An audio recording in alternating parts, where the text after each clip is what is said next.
monde bisika bazali kolanda biso bomesana kolanda biso na nzela ya chaîne na bino Manager TV pe na émission na biso bolingaka mingi ezali bongo masolo politique ya mboka na biso elongolanga moko na mesana koservir bino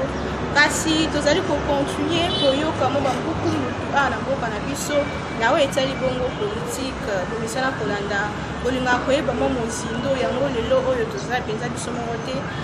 toyambeli bino moto mayele pe moko ya mwana mboka awa na République démocratique du Congo azali bongo président azali bongo coordonnateur coordonnateur général ya dynamique pour l'éveil de conscience patriotique tozali bongo na mwana mboka Jean-Bernard Kongolo oyo topesi bongo mbote mama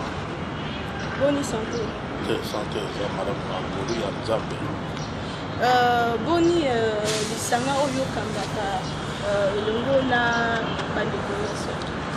Merci beaucoup maman. Dynamique pour l'éveil de la conscience patriotique DECP ezalaki na mwa bolembo moke kolandisa na mibeko bakonzi ya mboka bapesaki mpona lobiko ya nzoto na biso ya sante na biso bapekisaki kosangana ya bato ebele kasi biso na dynamique tozali mwa ebele yango toyokanaki na esika tofanda kaka boye tosalaka baréunion na bacommission mpe na basous-commission mais mpona tobanda bagrande plénière lolenge bauti kodéconfine centre-ville commune ya Gombe esika siège ya DCP ezalaka nde tokokutana kuna mbala ya liboso tokotala badisposition mpona torespecte badistance motu nyonso azala na masque désinfectant mai ya kosokola maboko ezala nde tokosala plénière ya kobandela misala na biso na lisungi ya Nzambe ekoki kokokisama dans une semaine maximum dans 2 semaines bandeko mpe ya DCP bazali kolanda bacoordonnateurs généraux adjoints maman secrétaire général papa rapporteur général secrétaire permanent bazali kolanda ngai na badynamique nyonso bamama mpe basi bamama liputa donc bazali kobongisama misala ya DCP soki tosali première plénière nde toye kosimba lisusu nzela ya kobandela baplénière publique na badistrict nyonso ya ville ya Kinshasa. Dynamique pour le veille patriotique, le veille de conscience patriotique, comment ils ont critiqué moi Matoi. Objectif n'a bien exactement. Merci maman. Objectif il y a dynamique pour l'éveil de la conscience patriotique ezali ya kobundisa kosala bitumba na ba anti-valeur. Biso le DCP tozali kobunda mpona kotonga ekolo na bavaleur. Il faut construire un état de valeurs. Il faut éradiquer les antivaleurs. Antivaleurs nde na lecture na biso nde ezali kopekisa mboka ekende liboso lokola lokuta tribalisme hypocrisie, duplicité, mégestion, détournement, trafic d'influence, abus de pouvoir, écart de langage, antivaleur de oyo DCP et téléméli, to bundisa soki to éradiquer soki bana mboka o bazali kozwa ba charge et ya chose publique o bazali kozwa ba responsabilité ya gestion ya mboka ezali batu bazali na lokuta te bazali na maloba mibale te bazali na tribalisme te bayibaka mbongo ya leta te bakoengage kaka basi na bana na bakabine na bango te bazali mpenza kosalela mboka kotala baninga oyo bazali en face na bango mwana ya mokati mbila akozwa mosala na kabine ndenge nini mwana ya enseignant akozwa mosala na commune ndenge nini mwana ya sentinelle akokoma député mbula nini donc esengeli ba antivaleur oyo ya kosala te oyo barekomande ye na oyo azali semekia oyo lekia biloko nyonso oyo ya bosoto nde yango wana DCP ezali kotelemela elongwa corruption baantivaleur nyonso DCP azali kobongisa mpona DCP tomoni ete soki tolongoli baantivaleur soki bitumba ya solo contre les antivaleurs ebandi ekolatama nanu na mabota ya chaque congolais ekolata nzoto na biteyelo nyonso banda ya maternel ti université na bamilieu professionnel na baeglise kobundisa antivaleur molenge nini ozokana kobundisa antivaleur oyo 60 ans après indépendance ejour vraiment misisa na mboka na biso akoyekoloba molenge nini mécanisme nini ezali vraiment mise en place pour la antivaleur oyo. Très bien. 60 ans après indépendance ezali ebele kasi nde eleko nzambe amonaki ebongisami mpo te mbongo wana ekota na ekota totamboli na président Kasavubu totamboli na maréchal Mobutu totamboli na Laurent Désiré Kabila totamboli na Joseph Kabila lelo na eleko ya l'énigmatique ranger le président providentiel son excellence Félix Antoine Tshisekedi Tshilombo Ngonga Eleli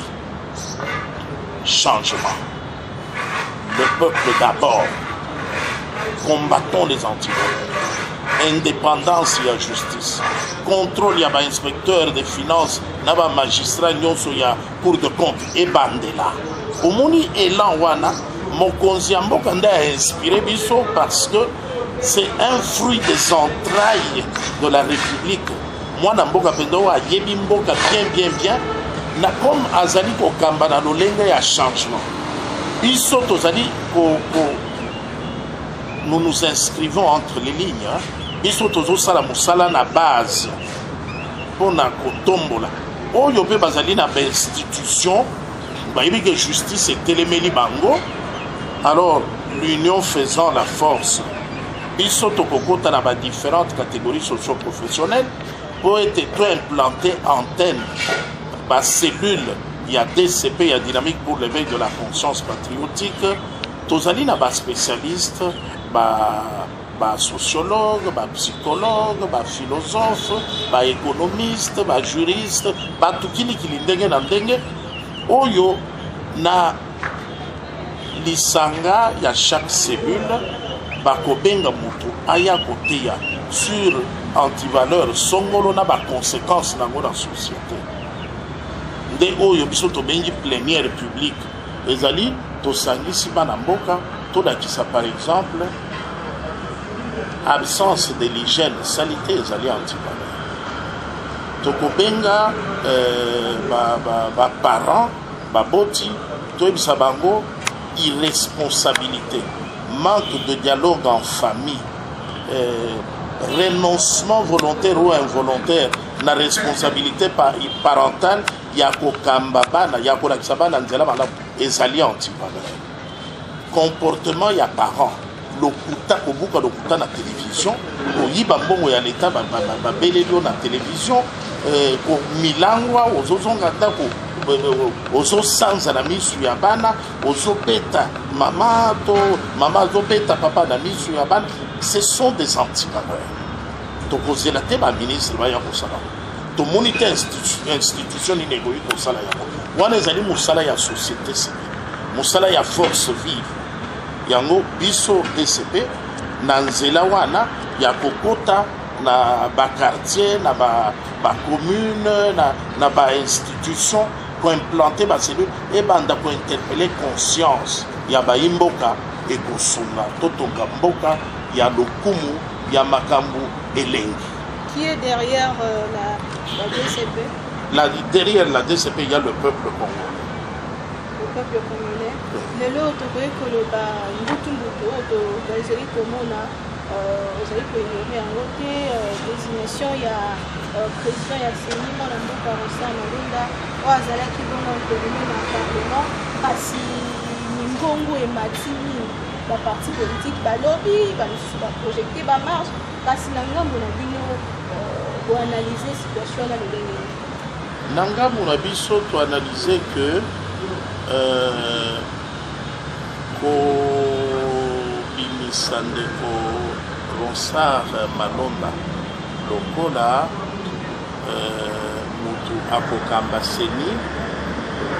esalemi na lolenge ya bosolo te ya polele ya bosembo te baantivaleur ekoti wana baantivaleur ekoti ezali na ngambu ya baye bamemi ye ezali mpe na ngambu ya baye bazoboya ye na ngambu ya baye bamemi ye balakisi ete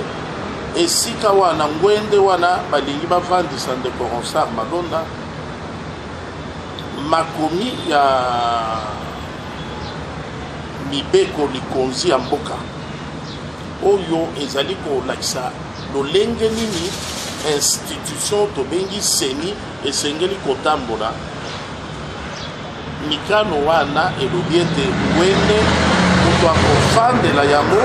esengeli auta na société civile mingi mpenza na baconfession religieuse. Bon.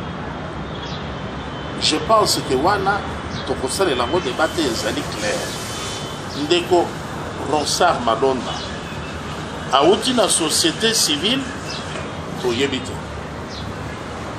na confession religieuse nini ata moko te parce que balakisaki ete ye auti na nzela ya bandeko na biso bakimbangiste bandeko bakimbangiste balobi bayebi ye te batikala kosangana te batikala kobimisa motu na kombo wana ya Ronsard Malonda bayebi ye te bayeba bazali nsima ya Ronsard Malonda oyo batingami kaka balekisa ye balobi ete asambelaka ya solo na Simon Kimbangu bakimbangiste baboyi eza lokuta te kasi abimi na nzela ya bamusulman balobi lokuta biso tobimisi ye te totikala kobimisa ye te balobi bon kombo wana ya Ronsard azwa yango na bateme na ye na église catholique donc aza catholique bakatolike balobi toyebi ye te kasi mibeko ya seni ezoloba ete po moto afanda na ngwende wana esengeli auta na confession religieuse. Confession religieuse bino bato boye na ye bosali ndenge nini awa bino bobimisi ye epai boye nzonga nsima na ye confession religieuse ata moko te. C'est un général sans armée ebongi te bofandisa ye na ngwende wana. Ça c'est d'une part. D'autre part, bayeba zoboya ndeko Ronsard Malonda balobi ete kati na bango baza liloba moko te ya solo baboyi lolenge ndeko Ronsard abimeli po afanda na ngwende kasi bango moko moto na moto aza na revendication na ye bayokani te basololi te po baloba soki tolongoli ye tozongisana te na bango kati na bango tomoni eza na camp moko ya bato bazala impliqué depuis 2000 soki 11 na bitumba te motu ye aponi azala wana tozolobela makambo ya confession religieuse ya bato oyo butu moi mato oyo ekufaka biso basali na nzambe baboye nde bato oyo bazoya na baantivaleur oyo tozodenonce awa bazobunda po ke bapositionne bato na bango mutu po aza na profil te mutu po aza méritant te mutu po aza compétent aza na expertise te kasi po aza mutu na ye. Alors bato wana oyo biso tobengaka à tort ou à raison basali na nzambe nde bazali impliqué jusqu'à la moelle épinière pour na koimposer kofaire consommer antivaleur wana na peuple congolais koimposer bandeko na bango kosala ye te motu soki aza ndeko na ye te aleka te kasi bazalaki 8 6 baponi Ronsard Malonda 2 baboyi kasi lelo bango nyonso presque baleki na baantenne mpona koloba ke baboyi élection na ye élection wana euteli wapi te ezali élection te bandeko ya ba confession religieuse parce que kati na bango ba misusu bazali komimona lokola ba Goliath, ba misusu bazali komimona lokola ba David, ba misusu bazali wana lokola bakengeli kaka. Bameki koimpose principe moko toyebi te soki euti wapi ke moto akokamba seni ata azali compétent méritant aza na profil bango baye kobakisa critère na bango balobi soki azali ya espace culturel moko na mokonzi ya mboka akoki kokamba te. Biso toyebi élection ya 2006 esalemaki na ndeko bakambaki seni na ndeko Apollinaire Malumadu. Abe Apollinaire Malumadu awutaki na église catholique, awuti na est côté ya mama moboti ya mokonzi ya mboka wana tomonaki tribalisme. Apollinaire Malumadu alongwe baye koremplace ye na ndeko Ngoyi Mulunda. Ndeko Ngoyi Mulunda ya province moko na mokambi ya mboka Katanga. Wana tomonaki tribalisme. Basali na nzambe ba confession religieuse oyo baanterinaki Ngoyi Mulunda awuti na composante église de l'éveil azali ndeko ya chef de l'état province moko na ye te wana ezalaki tribalisme te ekokaki koleka. Ndeko Ngoyi Mulunda akei baye koremplace ye na ndeko Corneille Nanga. Corneille Nanga, espace culturel na mboka na biso ezali kaka 4: Swahili, Chiluba, Lingala na Kikongo. Ndeko Abe Malumalu Muswahili, chef de l'état Muswahili. Ngoyi Mulunda Muswahili, chef de l'état Muswahili. Corneille Nanga Muswahili, chef de l'état Muswahili. Wana tribalisme ezate. Kasi na moi ya lelo epesameli ete ndeko Corneille Nanga atika ngwete bazala yango na moto mosusu. Allez, comme chef de l'état oyo azali mwana ya Grand Kasai, allez, mobeko ya tribalisme vini balobi te ye azali ya espace culturel moko na chef de l'état eloko wana banda lelo ekomi crime, lèse-majesté, infraction grave ekoki koleka te. Wana oyo tobengaka toro a raison basali na nzambe nde babimiseli ya biso ya baye kolongola les compétiteurs valables mpona tort na bango mbeba bango basali mokonzi ya mboka na boye bazomérite kokamba te po eza mabe eza ndeko na bango bakolobela ye. Et pourtant mokonzi ya mboka akuti kopona na maponomi oyo esalemi na décembre 2018 seni ekambamaki na bana ya Grand Kasai te mais abimi mokonzi ya mboka. Alors argument oyo bandeko oyo batelemi kuna na kombo ya Yesu oyo batelemi kuna na monoko na bango bazolo banzambe mokonzi umu boyeboye bango mutu balambi lokuta wana balambi bosoto oyo ya antivaleur oyo DCP azobundisa bamemi na mesa ya makambo ya seni. Mais du coup on se retrouve que baélimination nyonso bazali kosala ezalaki par rapport ya profil moto yaza compétent te aza na expertise te azomérite te auti na composante esengeli te awa ekomi na final bakandidat batikalaki 4 candidats bakweyisi misatu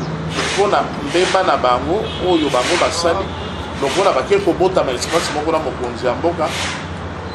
batikala bachomere bakoki kosala mosala batangi bayekoli oyo bayebi na mboka na biso bakoki kosala yango te parce que bazali espace moko na mokonzi ya mboka. Donc, ndeko Malonda aye ko se retrouver yemo. Élection et salémitaire, c'est ce qui justifie solidarité ya ba compétiteur yo. Oyo bazalaki na mulongo bazali ko bunda basalela mboka. Bapekisi bango pour des raisons fallacieuses, fantaisistes, des raisons qui ne tiennent pas, des trucs, une magouille qui se repose sur un argumentaire péremptoire. Toye kokoma na situation était pona oyo baza komilela ndeko wana longwa parce que toza ba victime ya injustice. Tout ça la biloko en toute transparence babo ya mutute pona ekolo na ye. Oyo kuna bazo kunda brobi ndeko wana longwa ponga na lingi kaka mutu na ngai azonga na ngwende na ye. Nde na kan ya ba oyo ba memi maboko. Oyo ba memi ye ba dribbler ba nyonso ba kosi ba confession nyonso ba bimisa robi yeyo auti na société civile na confession religieuse. Oyo ba lobi te alongwa kuna biso to bingete lolenga ayeli ezali lolenge ya muyibi oyo kuna lobi kaka mutu na ngai aleka ba oyo ba lobi to sala yango na bosembo na transparence. Kasi ndeko lokola tozotelemela antivaleur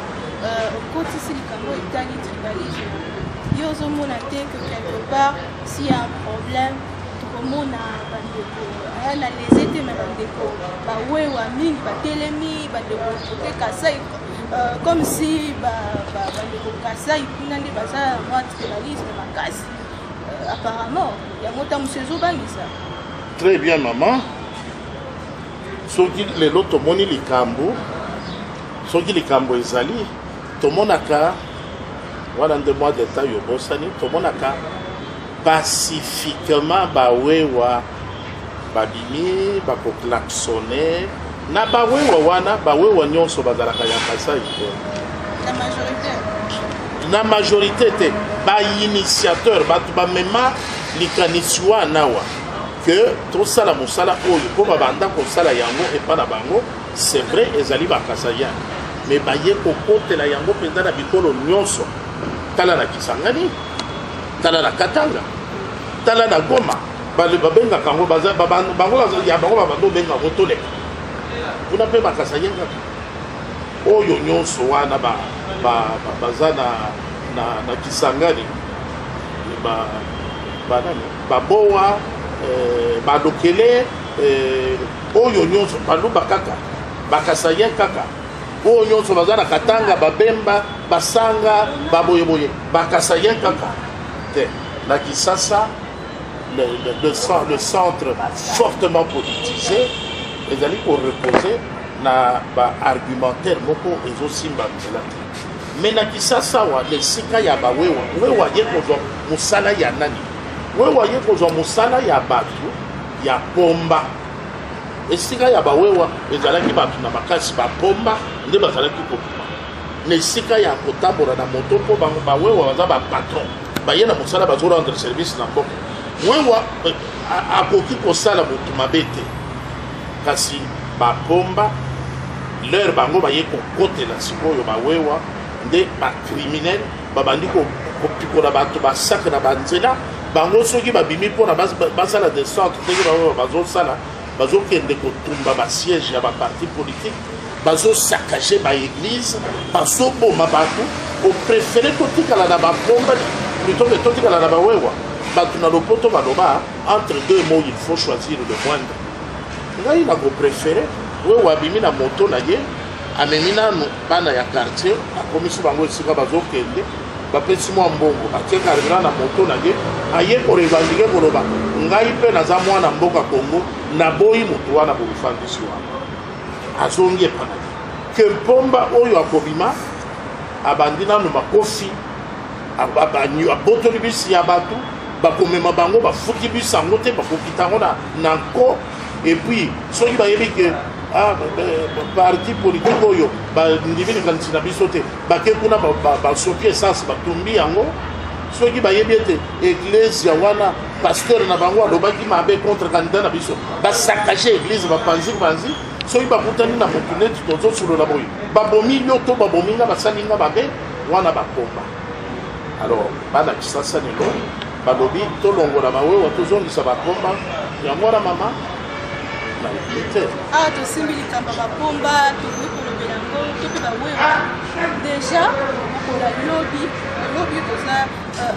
lobi eza koprojete le nef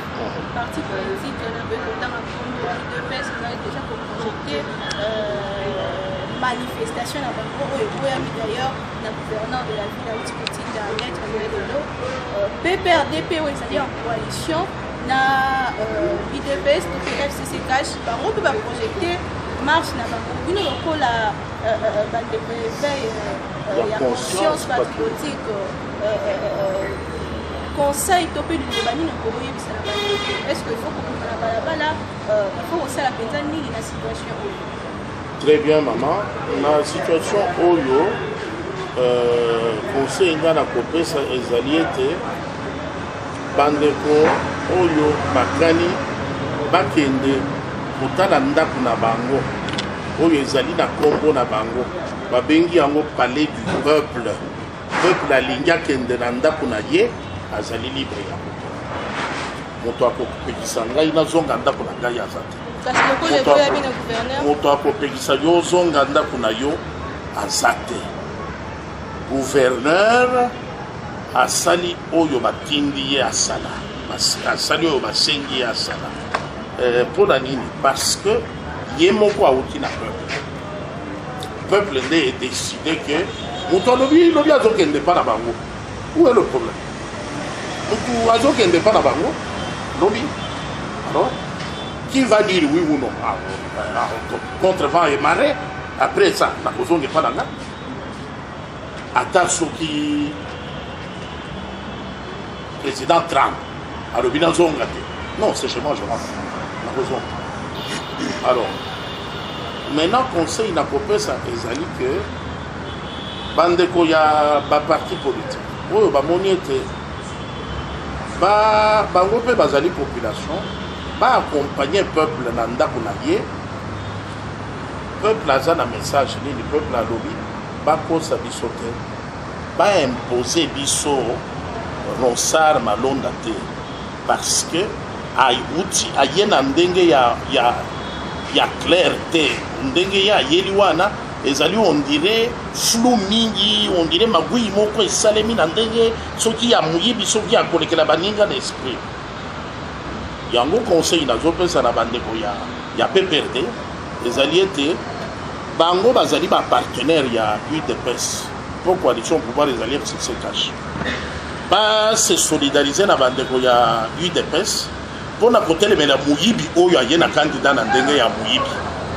moto apporter poids ya kozala parrain ya anti-valeur te eloko bazo reprocher ezali ke candidat oyo ayena ndenge ya muyibi ndenga yeni transparence eza te tosala makambo en toute honnêteté en toute transparence. Alors soki bandeko ya PPRD bayokaki message wana kete message ezali bongo ezali ete baya kopakola bango bosoto bakosela bango ke bango nde bazo soutenir ba anti-valeur bango nde ba soutenir bagwiye bayena candidat na ndenga moyibi te ezali bandeko ya PPRD te bango bazali ba partenaire ya UDPS bakosangana na UDPS po baloba d'une seule voix que toboyi ba anti-valeur na mboka na biso nyonso tozobunda mpona changement mpona totonga une société de valeurs mpona toconcrétiser état de droit mibeko le texte éthique na likolo ya bato nyonso ruse ezala te magui ezala te malhonnêteté ezala te tricherie ezala te. Donc je crois que oyo ezali bavaleur oyo mpe bacadre minene ya PPRD toyebi bato ya mayele bato ya mwanya bakotia au service de la vérité au service de la volonté du peuple pour la transparence et ça na choix ya mokambi ya seni. Et pourquoi récupération politique alors que les Congolais n'ont pas vraiment société civile ni ba confession religieuse? Pourquoi pas ba politique ba seli tant na bango ko bureau seni ezaka président ezali ba majorité eza na part na ngo opposition bureau ezali vraiment monene. Pourquoi récupération politique? C'est là justement que tozali kama mingi biso DCP que ba confession religieuse baboyi mutu oyo bango esengeli babimisa baboyi ye. Bon, na classe politique eza na ba oyo bazali nsima ya confession religieuse balobi lokola bino bakolo poste bino bakolo ebonga bino baye bosengelaki bozali na makoki ya koloba iyo to koloba te bolobi te ezali ye te. Bon, biso kaka oyo bino bokoloba nde biso tokolaka tokokende na bino elongo toloba te po bino bakolo ngwende bolobi te. Sikoyo en face nayebi te bango bazobundila nini bakolo église baconfession religieuse bakolo ngwende bakolo poste na bango balobi mutu wana awuti azali moko ya kati na biso te toyebi ye te. Bitumba sikoyo eza wapi récupération nani politicien nini akosa la récupération politique sans église? C'est ça l'immoral. Oyo akosa la bongo azali immoral azo bundana pona pour faire passer par anti-valeur pour des valeurs. Donc comprendre que il a un problème sérieux, c'est un cas pour la société. Alors voilà peuple sera lobby à se prendre en charge. Sera lobby na reconnaître songolo na reconnaître bakala. Donc quand le peuple il y a décidé de à ça on a recouvert ma droit na ye. Alors récupération politique et cause à la naissance ce qu'ils allaient qu'il y a en appui à la volonté il y a composante confession religieuse. Mais yo il y a la récupération politique na yo opposé même aux confessions religieuses. Mais tu es qui outi wapi obimeli wapi bandela kotanga bien bikanda oyo ezali koloba lolenge kani seigneur esengeli kozala constitué. Merci mingi ndeko Jean Congolais oyo yambaki biso mokola lelo kasi presque na suka tokozonga po tolobela likambo etali bantivaleur po eza tellement ebele ezali vraiment ebele soki tobanzi olobela yango lelo. En tout cas tokosisa yango te po toza vraiment na profondeur moke tozochanger mentalité eloko moko esalami eza malamu bato bazokamwa po tomesana te yango wana nde problème na biso na avec Dieu tokocontinue komata et puis changement ekokota na mboka na biso. Mais Jean Bernard liloba ya suka par rapport à l'émission. Merci beaucoup maman. Par rapport à liloba ya lelo ya lisolo ya lelo azosukisa na koloba ko peuple souverain asengeli kosala makambo na kotalaka maye mazali na lokumu oyo tobengi valeur na anti-valeur te esengeli toteya classe politique mobile oyo bazali na coalition oyo bazali na coalition te oyo bazali na opposition oyo makambo wana kutu bango bazobonga banani po baya kokamba mboka tokoteya bato ya société civile à être les porteurs des valeurs. Être les porteurs des valeurs, ezali sala makambo na yo ozo sala na parti politique wana zala na courage ya koloba vérité na mwasi na bana na yo parce que ozali responsable. Yo mama zala na courage ya kuassumer makambo ozo sala na parti politique na yo wana zala na courage ya koloba yango polele na mobali na yo pe na bana na yo. Total soko ozali immoral to soko ozali moral. Alors ngai conclusion na ngai ezali ete conscience c'est le mot clé na appellation na biso dynamique pour l'éveil de la conscience patriotique. Toyebaki mboko oyo nde ya biso tozaka na soki tolingi mboka tokolinga bolamu ya bayimboka tokolinga bolamu ya mboka. Soki ozali mwana mboka ozali kobunda mpona bolamu kaka ya libumu na yo mpona bolamu ya yo moko ya famille na yo kaka soki moto aza ya famille na yo te makambo na ye etali yo te ndeko ozali kokitisa mboka na mikakatano ebele nzoka biso nyonso esengeli mutu na mutu amema oyo aya koki koya na bo te totonga mboka ekende liboso kasi ya yo mboka esukeli esika libumu na yo esiki esuki soki biloko ya leta ebongi na yo mosala ya leta ebongi na bandeko na yo makambo nyonso ya leta kaka oyo motema na yo elobi ndeko nzambe atie biso na société mpo toyokanaka tosunganaka tosalisanaka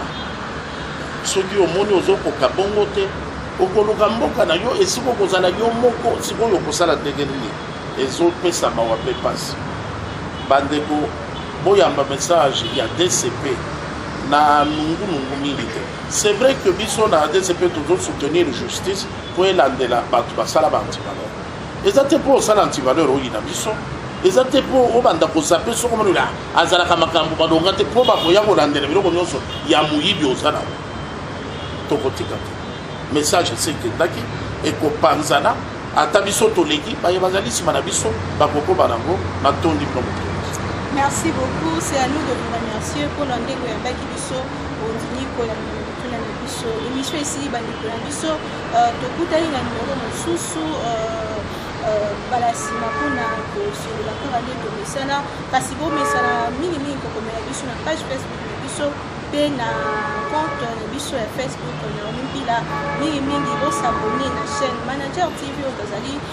kocontinue kosalaki na nsima ya caméra mpe na réalisateur na biso héritier lukonji merci na bandeko nyonso bazali kona na biso libanda mboka tosepelaka na bino mingi tozaka na mboka moko Congo ata ovandaka na États-Unis ata ovandaka na France ata oza wapa tozolia bien kobosana te ke mosisa na yo eza na mboka Congo en tout cas il faut kotonga Congo et puis kolutte contre l'antivaleur biso nyonso elongo tokomisa mboka na biso Congo ekodonga kaka na Congo na Yesu.